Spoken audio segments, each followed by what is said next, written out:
ఆంధ్రప్రదేశ్ స్టేట్లో ఎన్నికలు అనేవి దగ్గర పడుతున్నాయి. ఇదే సిచ్యువేషన్లో ఇంకా ఎవరైతే రాష్ట్ర వ్యాప్తంగా ఓటర్ కార్డుకి అప్లై చేసుకోలేదో వీళ్ళందరికీ కూడా మన ఏపీ ప్రభుత్వాలు మరో అవకాశాన్ని మనకైతే కల్పించడమే జరిగింది. మనకు ఏప్రిల్ 15వ తారీఖు వరకు మన యొక్క ఓటర్ కార్డ్ని మనం అప్లై చేసుకోవడానికి అవకాశం అయితే కల్పించారు. ఇక అదేవిధంగా ఆల్రెడీ మనకు షెడ్యూల్ డేట్స్ కూడా మనకు ప్రకటించారండి. సో ఫ్రెండ్స్, మనకు ఎన్నికల నోటిఫికేషన్ వచ్చేసి మనకు ఏప్రిల్ 18వ తారీఖు మనకైతే విడుదల చేయడం జరుగుతుంది. ఇక నామినేషన్స్ స్వీకరణ వచ్చేసి మనకు ఏప్రిల్ 20వ తారీఖున మనకైతే స్టార్ట్ చేయడం జరుగుతుంది. ఇక నామినేషన్స్ విత్డ్రా విషయానికి వచ్చినట్లయితే మనకు ఏప్రిల్ 29న మనకైతే విత్డ్రా చేసుకోవడానికి అవకాశం ఉంది. ఇక మనకు పోలింగ్ తేదీ వచ్చేసి మనకు 13వ తారీఖు అయితే స్టార్ట్ అవుతుంది. ఇక కౌంటింగ్ ఫలితాలు వచ్చేసి జూన్ 4వ తారీఖు మనకైతే వెల్లడించబోతున్నారు అనమాట. సో ఫ్రెండ్స్, మీరు కనుక ఈ యొక్క ఎన్నికల్లో ఓటు వేద్దాం అనుకుంటే మాత్రం సో మీరైతే ఏప్రిల్ 15వ తారీఖు లోపు మీరైతే ఓటర్ కార్డుకి అప్లై చేసుకోండి.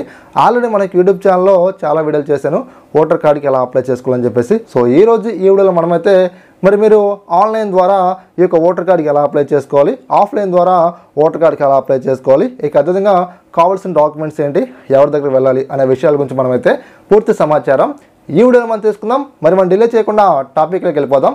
అంతకన్నా ముందుగా మీరు కనుక ఫస్ట్ టైం కనుక మనకి యూట్యూబ్ ఛానల్కి వచ్చినట్లయితే మీరైతే తప్పకుండా మనకి యూట్యూబ్ ఛానల్ని సబ్స్క్రైబ్ చేసి డైలీ ఫాలో అవ్వండి. ఇక మనం డిలే చేయకుండా టాపిక్లోకి వచ్చినట్లయితే ఫ్రెండ్స్, మనకి ఓటర్ కార్డ్ని మనం అప్లై చేసుకోవడానికి ఆన్లైన్లో మనకైతే 4 మెథడ్స్ అయితే ఉన్నాయండి. ఆ 4 మెథడ్స్ ఏంటో ఇప్పుడు మనం తెలుసుకుందాం. మనకు ఫస్ట్ మెథడ్ వచ్చేసి www.nvsp.in పోర్టల్ అండి. ఈ యొక్క పోర్టల్లోకి వెళ్ళి మనకి ఓటర్ కార్డు మనమైతే అప్లై చేసుకోవచ్చు. ఈ వెబ్సైట్లో ఫస్ట్ ఆఫ్ ఆల్ మనం ఏంటంటే రిజిస్టర్ అవ్వాలన్నమాట. ఆల్రెడీ ఒక వీడియో చేశాను. మనకు సెకండ్ వెబ్సైట్ వచ్చేసి voterportal.eci.gov.in అండి.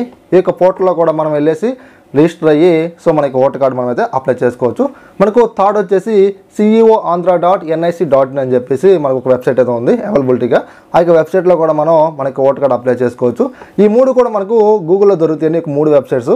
కానీ మన యొక్క మొబైల్లో చేసుకోవడానికి మనకు అవకాశం ఏదైనా ఉందంటే అది ఓటర్ హెల్ప్ అనే యాప్ అండి. ఈ యొక్క యాప్ ద్వారా మనం సింపుల్గా మనకి మొబైల్లోనే మనకి ఓటు గుర్తింపు కార్డు మనం అప్లై చేసుకోవచ్చు అనమాట. స్టెప్స్ అన్నీ కూడా చాలా సింపుల్గా ఉంటాయి. ఆన్లైన్లో మనకు చాలా డిఫరెంట్గా ఉంటాయి అనమాట. అవన్నీ హెడేక్ లాంటివి. కానీ మొబైల్లో మాత్రం సింపుల్గా మీ యొక్క పాస్పోర్ట్ సైజ్ ఫోటోని మీరు మొబైల్లో తీసేసి తర్వాత మీ యొక్క డాక్యుమెంట్స్ని ఫోటో తీసేసి మీరు ఏం చేయాలంటే అప్లోడ్ చేస్తే సరిపోతుంది. సింపుల్గా మీ యొక్క ఓటర్ కార్డు మీరైతే అప్లై చేసుకోవచ్చు అనమాట. మనం ఆఫ్లైన్లో 2 విధానాల ద్వారా ఓటర్ కార్డుకి మనమైతే అప్లై చేసుకోవచ్చు అండి. మనకు స్టెప్ 1 వచ్చేసి బూత్ స్థాయి అధికారులు, అంటే వీళ్ళని బిఎల్ఓ అంటారు.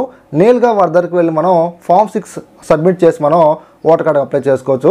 ఇక మనకు సెకండ్ స్టెప్ వచ్చేసి ప్రతి నియోజకవర్గానికి డివిజన్ స్థాయి అధికారులు, ఎలక్ట్రల్ రిజిస్ట్రేషన్ అధికారిగా వీళ్ళని ఈఆర్ఓ అంటారన్నమాట. సో వాళ్ళనైతే ఎన్నికల సంస్థ వారు అయితే నియమించడం జరిగింది. వాళ్ళ దగ్గరికి వెళ్ళి వాళ్ళకి మనం దరఖాస్తును సమర్పించి మనకి ఓటర్ కార్డు మనమైతే అప్లై చేసుకోవచ్చు. ఇక అదేవిధంగా ఏఈఆర్ఓలు కూడా ఉంటారండి. సో వాళ్ళ ద్వారా కూడా మనమైతే ఓటర్ కార్డు అనేది అప్లై చేసుకోవచ్చు. ఫ్రెండ్స్, మీరు ఎవరికన్నా ఈ యొక్క ఓటర్ కార్డు అప్లై చేసుకుని మీకు ఏమైనా సందేహాలు ఉన్నా సరే, లేదా మీకు ఓటర్ కార్డు అప్లై చేసిన ఇంటికి రాకపోయినా సరే, సో ఏదైనా ప్రాబ్లమ్స్ వల్ల మీకు రిజెక్ట్ అయినా సరే మీకు కాంటాక్ట్ నెంబర్ ఇచ్చారండి 1950. సో ఈ యొక్క నెంబర్కి మీరు ఫోన్ చేసి మీకు సందేహం నివృత్తి చేసుకోవచ్చు. ఉదయం 10 గంటల నుంచి సాయంత్రం 5 గంటల 30 నిమిషాల వరకు ఈ యొక్క ఆఫీస్ అనేది మనకు ఓపెన్లో ఉంటుందన్నమాట.